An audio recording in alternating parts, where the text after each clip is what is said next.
back again with another action-packed edition of Sports Tonight, broadcasting live from Channels Television Sports Center in Lagos, Nigeria. Thanks for joining in. My name is Austin Okonakpan. What are you talking about? The Super Falcons, they're getting ready for that crucial final Group D game at the FIFA Women's World Cup against the United States of America. You're not sleeping tonight because that game will be played 1 a.m. Nigerian time. So don't bother going to bed. Start the vigil. If you can pray, pray. If you can fast, fast. If you are hopeful, stay hopeful. But the Super Falcons need to win that game to make it to the next round of the FIFA Women's World Cup. Just to also let you know that I'll take a look at all that's going down in Nigeria. Talking about sports, there's taekwondo, there's karate, there's basketball. We're still talking about the Super Eagles of Nigeria and that 2-0 victory over Chad. I've gone to bring one of the fishes in the ocean of the Super Eagles camp. He will be talking to us tonight on the show. But let's just bring you into all of this quickly before we run through some of the major headlines going down in your exciting world of sports. You know the drill. You can be part of the show. You want to hear from you questions, comments, suggestions. Our feedback mechanisms, they've not changed. On Twitter, we're channels_sports. And on Facebook, we're channels-sports. I know somebody wants to talk about the Super Falcons game against the United States of America. And now we've been getting a lot of goodwill messages right here at Channels Television. We started that campaign to keep supporting the Super Falcons of Nigeria. We want you to send goodwill messages. Hopefully, the girls are just chilling somewhere in Canada because Channels TV is everywhere. Just as you can see on your screen, you can download the app. Just go to mthechannelstv.com and download the app for your iPad, iPhone, Android, iOS, and Windows phones. Maybe our sister Toshola is just chilling with us before that game, and then she'll just get to read your lovely goodwill message, and that might just be the motivation that they need as they take on the United States of America. I told you, and I went to bring some guy. Guess who is back? It's Toyin, Ibitoye. He's back from the Super Eagles camp. Toyin, good to have you around. Austin, is a pleasure to be back on Sports Tonight.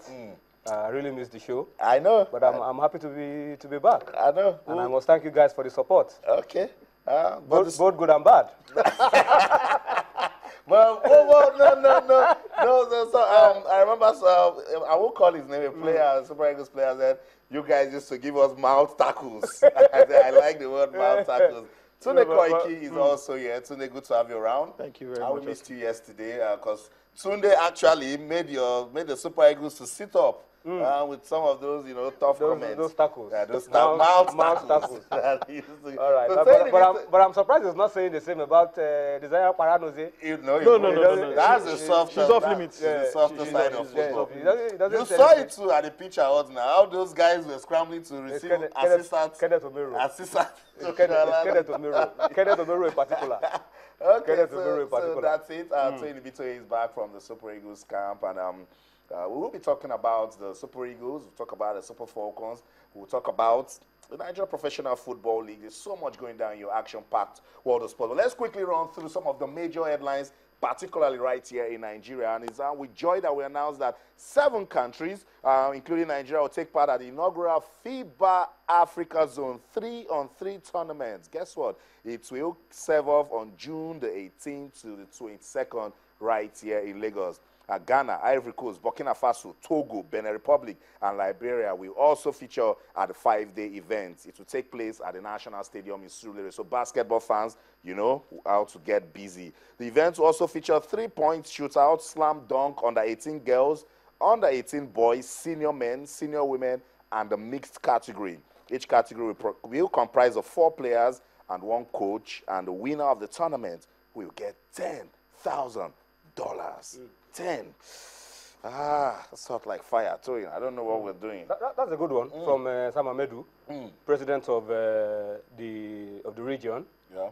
As a Nigerian, he's able to also play his own role, contribute to basketball development in Nigeria. I remember the last time I saw him at the National Stadium setting up the facility for this competition, and he says, yeah.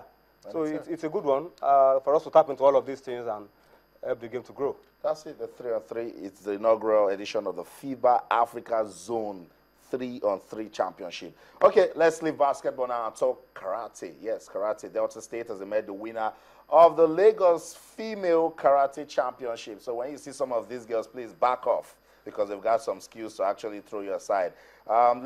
Delta State emerged the winner. The state topped the medals table with 4 gold, 1 silver, and 1 bronze medal at the one-day competition that attracted 7 other states in Nigeria, Benin Republic, and 2 martial arts clubs. We love it when other sports are busy because that's what we want. They need to keep doing some of these sports to stay active. Leaving Taekwondo to the brother of the sport, karate to Taekwondo now. Remember Nigeria's Beijing 2008 bronze medalist Chika Chukwumerije is doing all he can to ensure that we do not only protect the future, he's now clamoring that we also need to educate our athletes. Chika Chukwumerije is championing that campaign, and for him, he says, if we have educated athletes, they can, when they are done with their career, they can now pass on, you know, the legacy. They can teach, just as that's what he's doing right there. He's going to schools, you know, getting, you know, upcoming talents. And Tunde, I think this is the way to go. Well, Chika Chukwumerije is just following in the long line of what a lot of people have been saying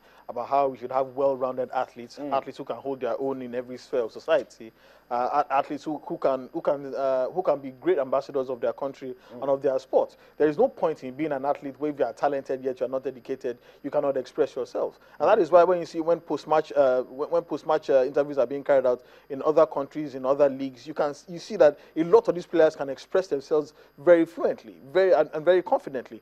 A lot of them end up working as pundits in the media, end up working as media officers, or go into the media full time.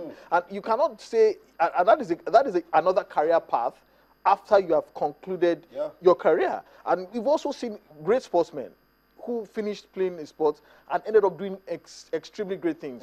Segun Odegbami is also a qualified engineer. Adoke Amasemeka, a man who rose to become Chief Justice of a state in Nigeria. Those are icons. One of the Klitschko brothers. One of the Klitschko brothers. PhD. He has a PhD. Dr. Steelhammer. I think that's Vitaly, the other one. So it shows you about how the possibilities that are available to sportsmen. Yes, sports will only go on for a certain amount of time. Yes. Maybe to your late 30s or